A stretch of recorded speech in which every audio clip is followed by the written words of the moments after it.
Good evening sir. Good evening. Sir thank you so much. Thank you so much sir. Recently तुमच्याशी भेट झाली आणि I am very fortunate की कसा हा योगायोग झाला आणि मिरॅक्युलसली ज्या टार्गेटसाठी मी आले होते आणि रिअली नी पेन्स ॲब्सोल्युटली नाही. माझं वॉक कम्फर्टेबल आहे. पण एकूण तुम्हाला या येस पाच सर. दिवसातलं येस सर. सगळ्यात येस सर. या 5 दिवसात तुम्हाला सगळ्यात जास्त काय आवडलं? सर तुमचे रिच्युअल्स तर आता तुम्हाला माहिती मी स्वतः BMS झालेली आहे. पण आम्ही ऍब्सोल्युटली फॉलो करत नाही सर. आणि तुम्ही जे नस्य सांगताय सपोज एक छोटी रिच्युअल आहे पण त्याच्यामुळे आपली पिट्युटरी ग्लँड ऍक्टिव्हेट होतीये. म्हणजे हे आम्ही ऍब्सोल्युटली लाईफमध्ये तर ओके. जाणू बसतीये. पण it was really very effective sir. म्हणजे खूप छान फॉर्मेट केलंय सर तुम्ही. असं वाटतंय की इतक्या सिम्पल ऍक्टिव्हिटीज आहेत पण ते कसे रिझल्ट देत आहेत. तर तुमचे ऍक्च्युली गहन अभ्यास आहे.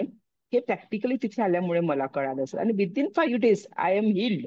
मला सगळेजण विचारतात गीता आता तू नी बेल्ट वापरत नाही म्हटलं नाही. माझे निघालेच न्यू बेल्ट मी वापरतच नाही आणि इझी मोमेंट्स. म्हणजे मला इतकं छान वाटतं सर. आज लॉन टेनिस खेळायला गेलो होतो म्हणजे आमची फॅमिली गेट टुगेदर होतं सर. मग तिथे पण मी इझिली तेवढं रनिंग करू शकत होते sir. Means it's very miraculous for me. तर हे जो ओव्हरऑल सर तुम्ही केलंय ना जो फॉर्मॅट तो खरंच छान आहे. मी तर एज्युकेटेड गर्ल आहे यंग आहे. I can understand what is the reality. तो खूप छान आहे सर. बेस्टच आहे. Thank you. Thank you very yes. Much.